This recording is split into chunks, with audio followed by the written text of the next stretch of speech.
Gül elip kelmedi de mendin daim kıydaysa. Çünkü barşındak seven üzün gülge okşaysa. Gül elip kelmedi de mendin daim kıydaysa. Çünkü barşındak seven üzün gülge okşaysa.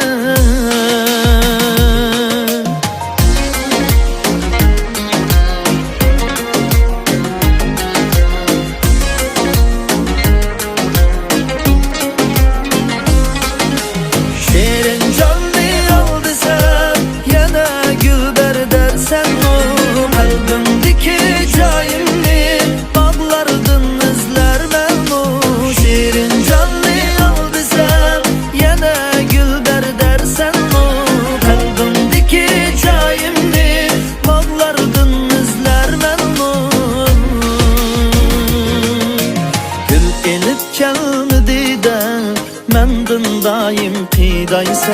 Çünkü barşındak seven üzün gülge okşaysa. Gül elip kelmedi de mendin daim kıydaysa. Çünkü barşındak seven üzün gülge okşaysa.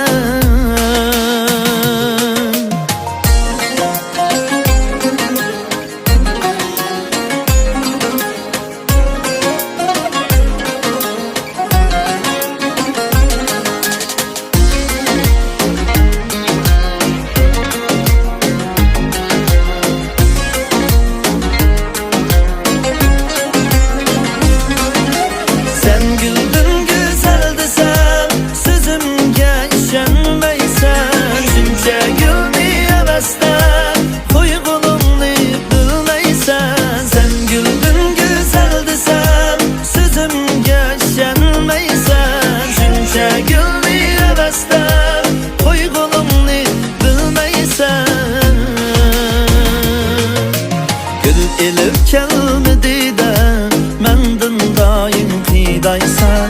Çünkü barşındak seven üzün gülge